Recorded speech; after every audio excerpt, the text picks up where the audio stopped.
আমার তরফ থেকে আসসালামু আলাইকুম, আদাব, নমস্কার, প্রণাম।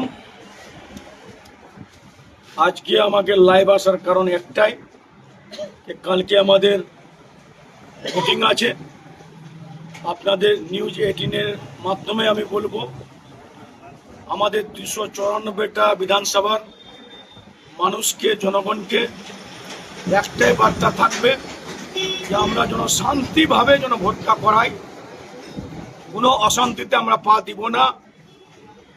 আপনার চ্যানেলের মাধ্যমে আমার একটাই বার্তা থাকবে, আমরা যেন ভোট ম্যাক্সিমাম কাজ করাতে পারি।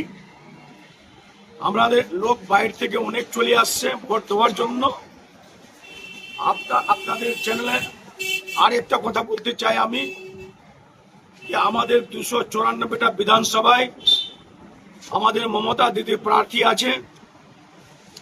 সবাইকে আপনারা ভোট করবেন জোড়া ফুল ঘাস ফুলে। গোয়ালপুকুরে আমাদের MIC গুলাম রব্বানী সাহেবকে 3 নম্বর বটন টিপে আপনারা ভোট করবেন, আর শান্তিভাবে সকাল সকাল যায় ভোটটা দিবেন।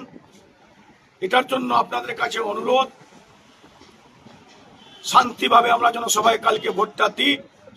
আর যত আমাদের বুথের প্রিজাইডিং থাকুক বা অফিসার থাকুক, ওনাদেরকেও আমি অনুরোধ করবো যেন শান্তিভাবে যেন ভোটটা হয়। আর আমাদের গোয়ালপুকুরের জনগণকেও বলবো যেন শান্তিভাবে ভোটটা হয়। সেজন্য এটা আমার বার্তা থাকবে আপনার চ্যানেলের মাধ্যমে। আমি আবার সবাইকে ধন্যবাদ দিচ্ছি। গোয়ালপুকুরের আমরা যাদের বাড়িতে গেলাম ওদেরকেও আমি ধন্যবাদ দিচ্ছি। যাদের যাদের বাড়িতে পৌঁছাতে পারলাম না কোনো কারণে, আমরা তো আপনাদের কাছে ক্ষমা চাচ্ছি, আমরা মাপ চাচ্ছি আপনাদের কাছে, যে আবার 4 তারিখের পরে আপনাদের বাড়ি আমরা যাব। আমরা গোয়ালপুকুরের সবাই, সেজন্য আপনাদের বাড়িতে হতে পারে কি আমরা 2-4টা বাড়ি আমাদের ছাড়া পড়েছে, এটা আমরা কোনো কারণে যেতে পারিনি। 14টা অঞ্চল, 261টা বুথ। সেজন্য আপনাদের কাছে অনুরোধ, কোনো মনে কিছু নেবেন না। আমরা ফের আবার আপনাদের বাড়িতে যাব 4 তারিখ কাউন্টিংয়ের পরে। আমাদের ক্যান্ডিডেট জিতবে, কোনো সন্দেহ নাই।